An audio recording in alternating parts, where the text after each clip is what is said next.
Morning. Morning. Bit dull on it, but it's to brighten up. Monday, 9th of June. 9th of June 2025. We're at the 9:40 in the morning at the minute. Heading eastward to Ver-sur-Mer for the Standing with Giants exhibition. This big array of silhouettes symbolising the soldiers coming off the beach. Tomies, isn't that what they are? Yeah, it was commissioned for the 80th D-Day, but they've brought it back for VE Day this year. It's running right through to September, so taking the opportunity to go and see it. And then we're going to Colville-sur-Mer, American Cemetery in the afternoon, and we're going to lay some crosses on some graves. So we have no coordinates today, so we're going by what 3 words? What 3 words and a postal address? So let's see how that pans out. Yeah. Why is that, you ask? Well, because the British Normandy Memorial doesn't appear in Google Earth just yet, so we can't zoom in and can't get coordinates. So we're going to do it the primitive way. See if this thing will pick us up and take us there. Okay, come along. See you soon.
Making a quick stop here at Arromanches.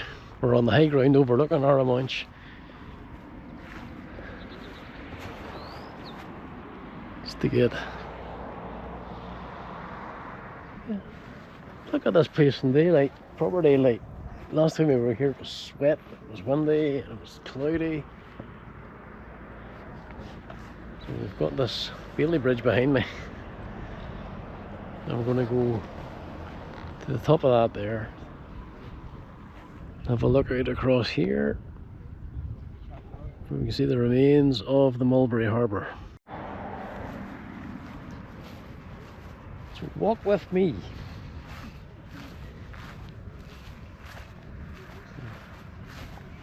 Quick 10 minutes here before moving on to the British Normandy Museum, or British Normandy Memorial, sorry, not museum. I think we've done enough of museums. Memorial there to the Royal Engineers. Guys would probably put all this stuff together. And photographs from the time, what the bridge would have looked like, or the harbour would have looked like.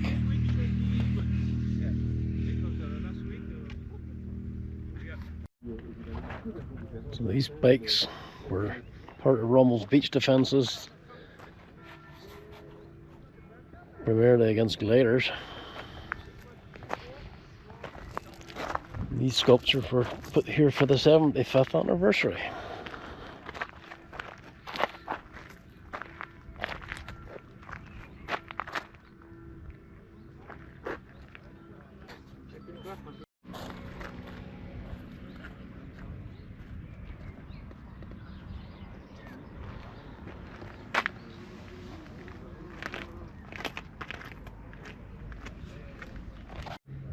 All these stones have quotes on.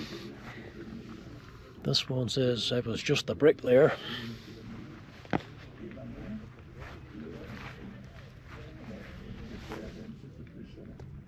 A sight not to be seen again.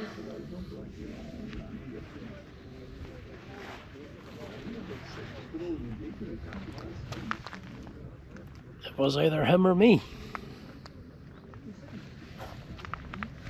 This one says, "I wouldn't have missed it for the world." And they go on and they go on and they go on.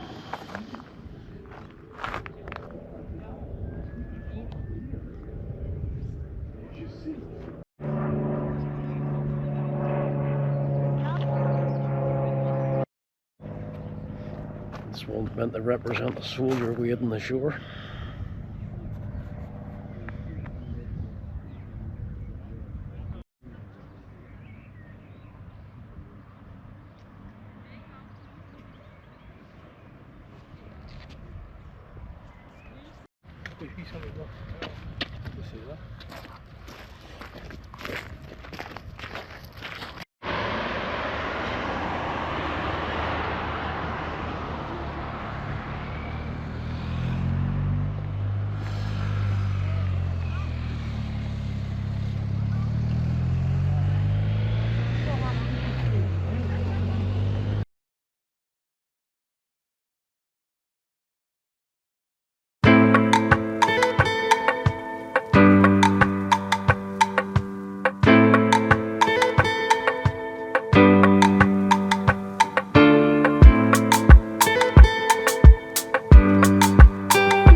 But because so Kelly was here, who's one of my managers, she got it up and running a year ago.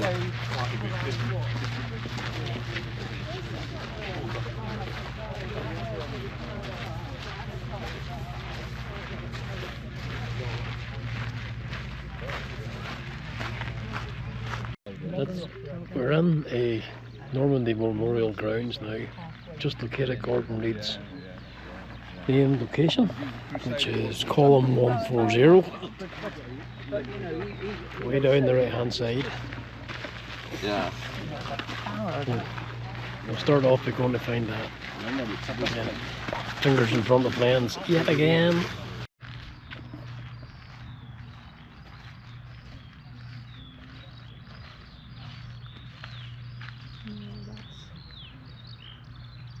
Would you say 140? Uh-huh. Well, that's going up 93, going up here, yeah. No, I think on the map it's definitely 66. it's down past halfway, past that building that we're looking at here. Should be on the other side of that.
One of the striking things about this place, if I'm seen from the air, it actually looks like a big Union Jack with the central cross and the 4 diagonals leading off up there and up there.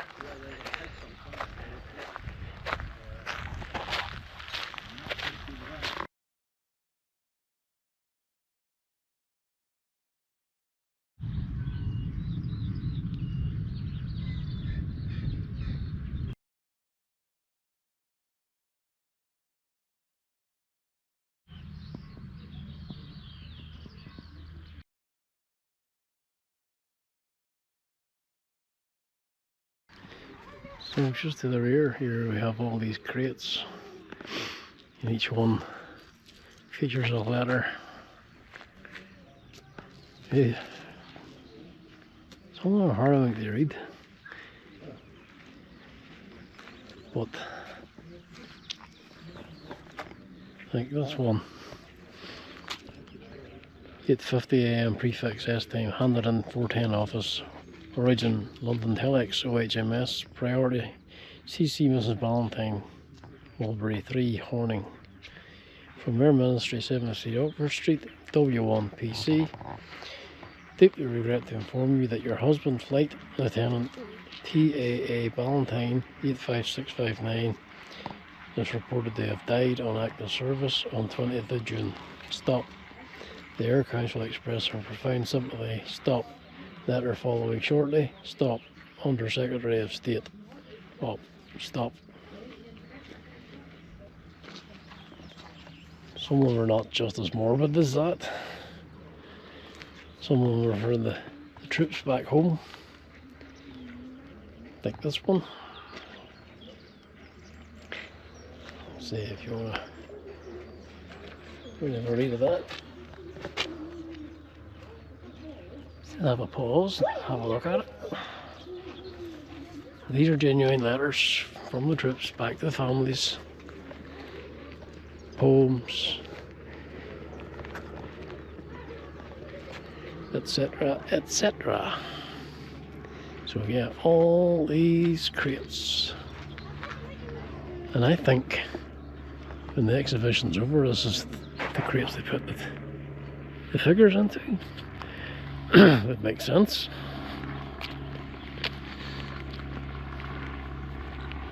I don't know where my other half's gone now.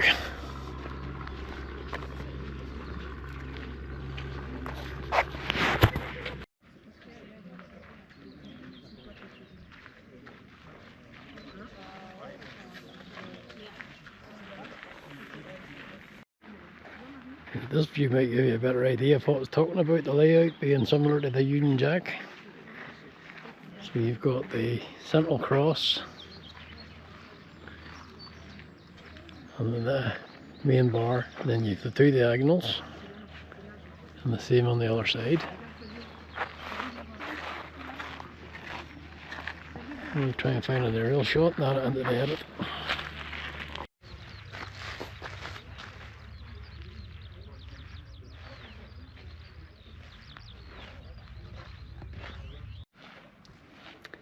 So either side of this wall here and here, there are names listed as well. Across the top, personal message to all forces, 5th of June 1944, from General Sir Bernard Montgomery, Commander-in-Chief Allied Land Forces. And it reads, "To us is given the honour of striking a blow for freedom, which will live in history. And in the better days that lie ahead, men will speak with pride of our doings." So, it would be impossible to get down in there, walk among those figures, and record every single one of them, because they stretch all the way back there and beyond, and all the way up here and beyond these trees. So I'll go down and we'll have a look at a few of them, see what the flags say.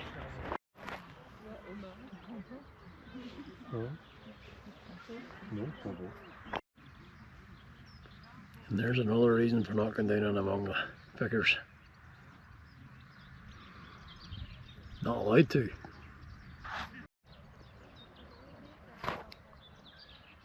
There's no way this GoPro's going to do this display justice.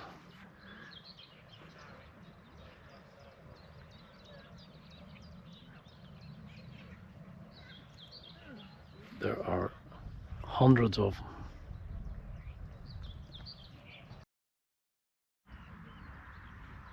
And these remembrance plaques, apparently they're only here if the family pays for one.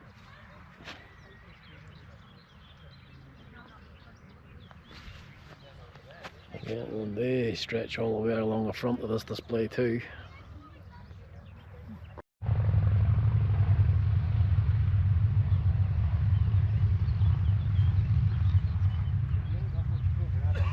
Bikers picked a good time to go past.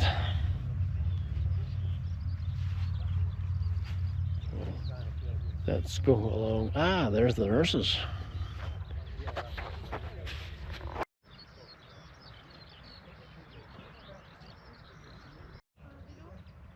You read all these, didn't you? I've had loads of them here. I have to say. Let's go a little bit further.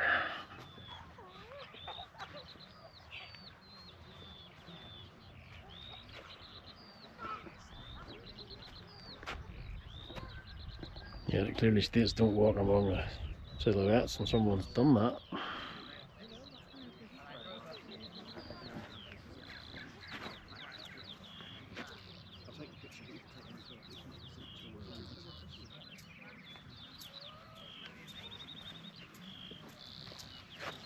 I'm guessing Grandad there was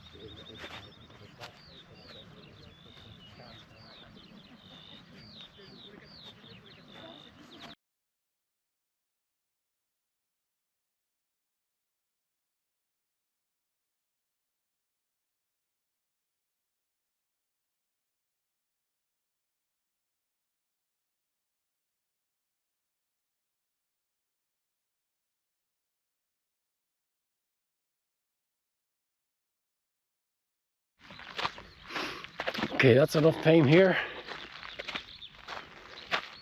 very interesting, very humbling, but we gotta move on. Ver-sur-Mer next to American Cemetery, and some remembrance work to do. Explain more when we get there. Me.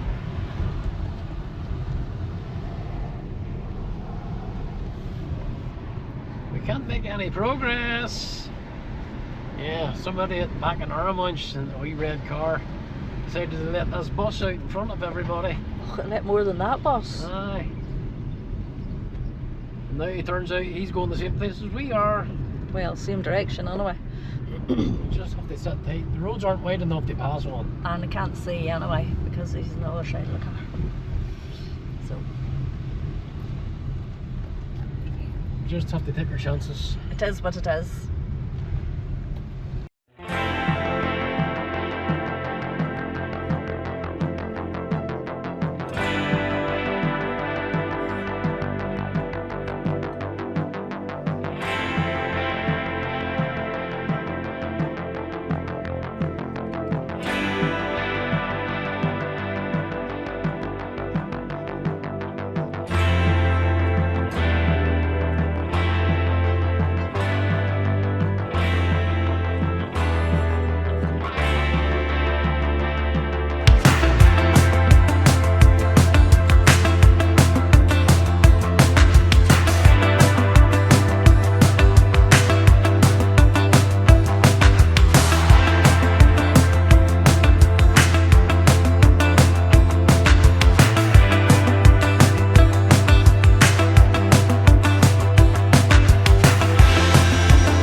That's our task.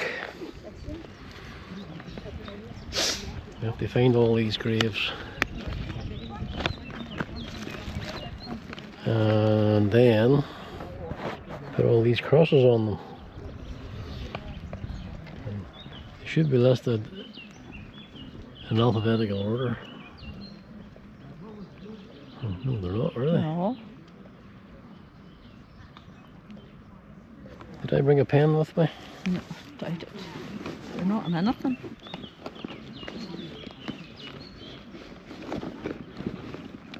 I thought I'd done them in alphabetical order. There you go, I haven't. We just have to do it off the top of our head.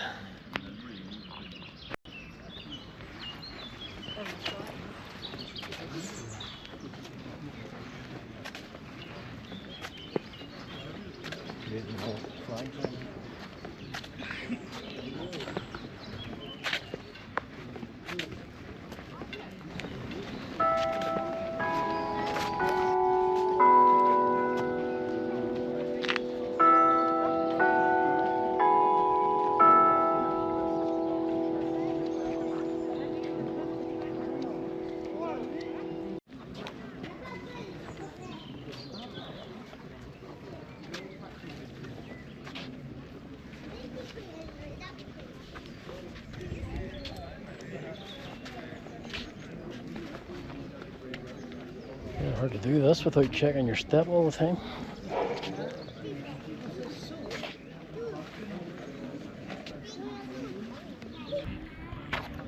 Right, so we're here to find previously identified graves and put remembrance cross on each one. These are guys that were killed before they even got into the fighting. Their planes were shot down or they were shot down within parachutes. But we're going to respect them a little bit. Put a remembrance cross on each one.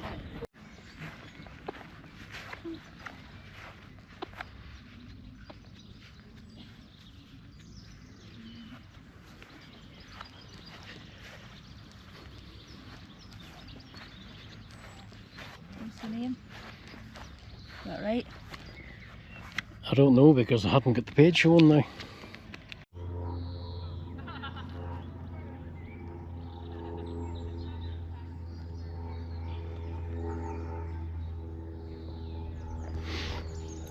This is the first one we're laying the cross at.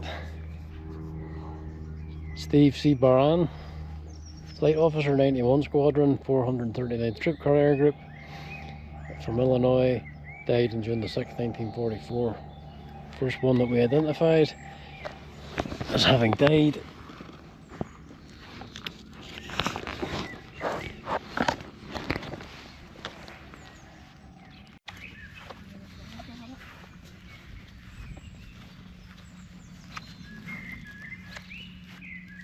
$44.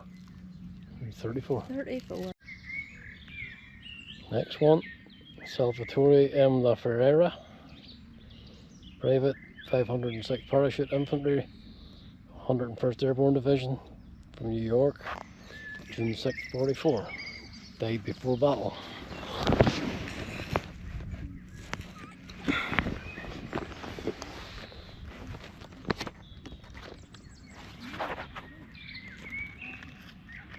This is by no means an extensive or complete list. It's just selected ones. I'm not going to film every single one of them either. And the next one. And plot B is way over there.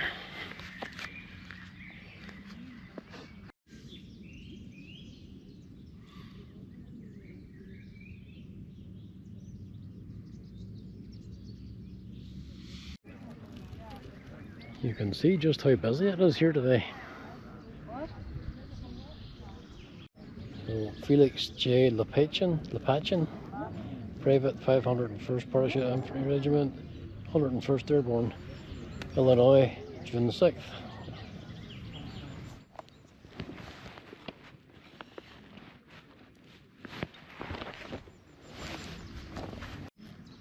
So our next one is Tony A. Burnett Jr., PFC, 501st Parachute Infantry, 101st Airborne Division, California, June 6, 44. And we put his little cross in there.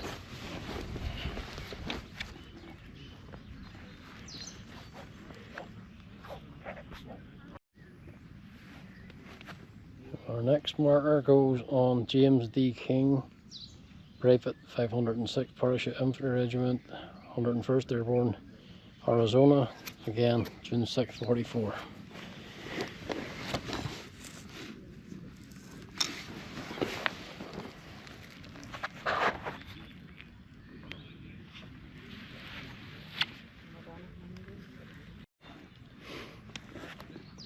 Thomas Ashworth Jr., 2nd Lieutenant, 77 Squadron, 435th Troop Carrier Group, Massachusetts, June the 6th, 1944.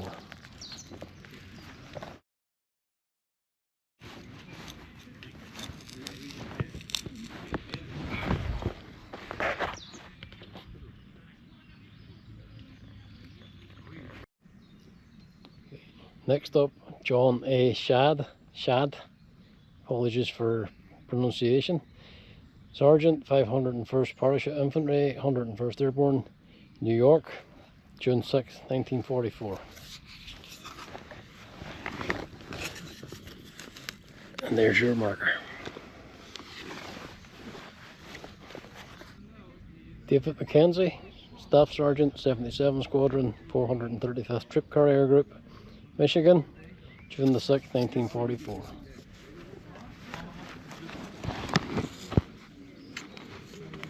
And there's your marker.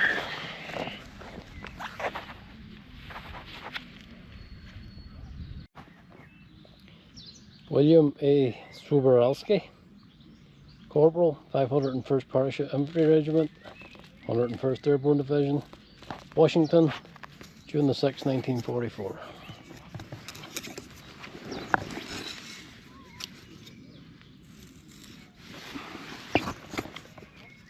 There's your marker.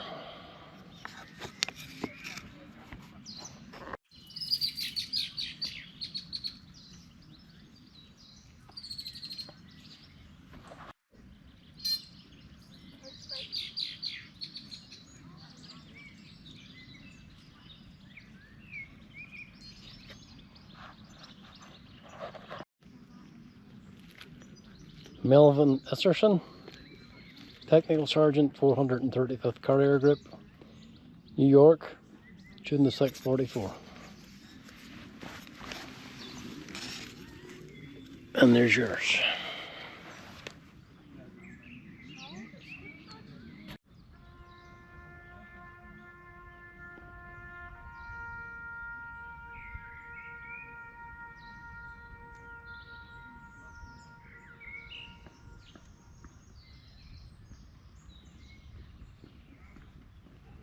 There she goes.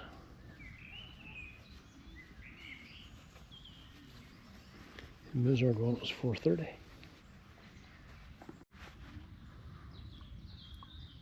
Just to show an idea of what it looks like whenever they fill the name with wet sand.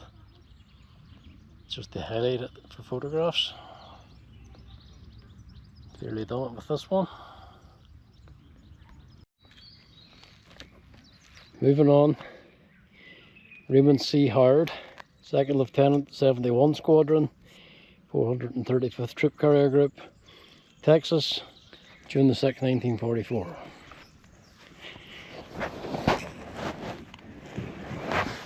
And there's your marker.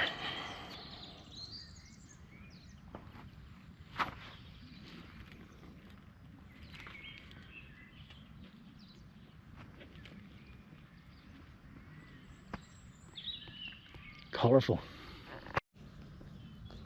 Frederick J. Fenneran, PFC 506 Parachute Infantry Regiment, 101st Airborne Division, New York, June 6, 44.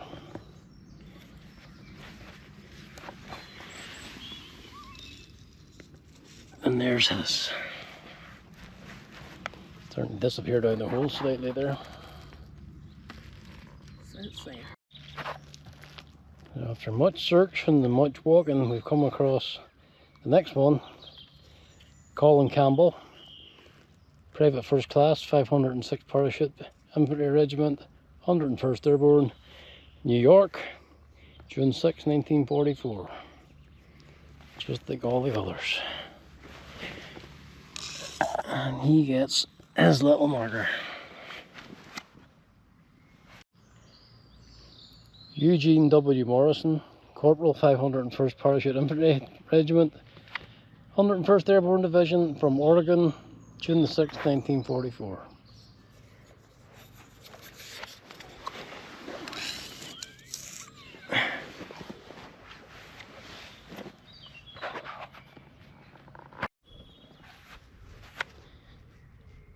Melvin B. Schulenberger, Staff Sergeant, 91 Squadron of the 439th Troop Carrier Group, California, June the 6th, 44.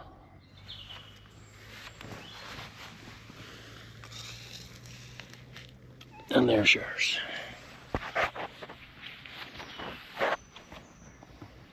Now, we still have some left over here.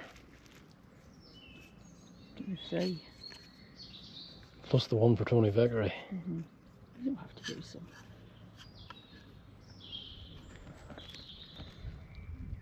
Right.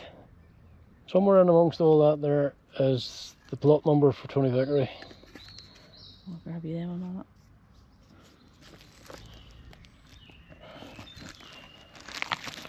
I think we should take a seat over there with the statues where we sat before when it was raining. This is a wee special one with a raised poppy. This one's for Tony J. Vickery, Attack 4 of the 505th Parachute Infantry Regiment, 82nd Airborne, Georgia, who we got to know about on a visit to Killymoon Castle in Cookstown, where the 505th were based for training. Duty done, Tony. So that's all the tasks complete here. And we got to meet an actual veteran. And we forgot to GoPro him. And Laura got photographs. So that's sort of made the visit well worthwhile again. And Mr. Bauer, 102 years old. He gave us a little postcard with details on. We'll add that to the edit.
Pizza vending machine. Hmm?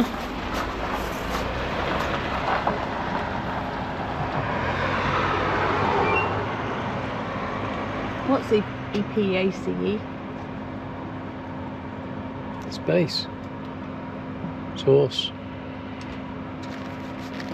Just checking. Yeah, we're completely checking.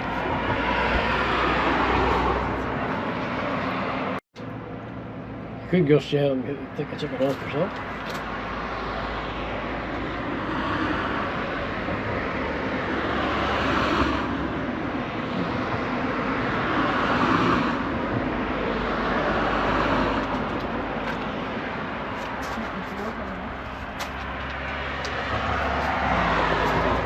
Burger pizza. Nope.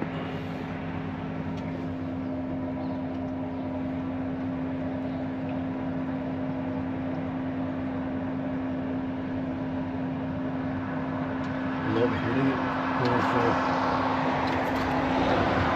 Shade 2 payments.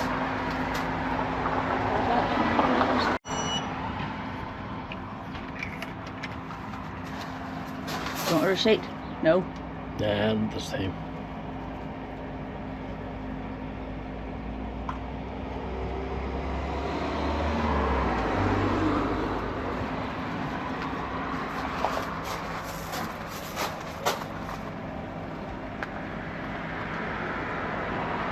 Progress bar.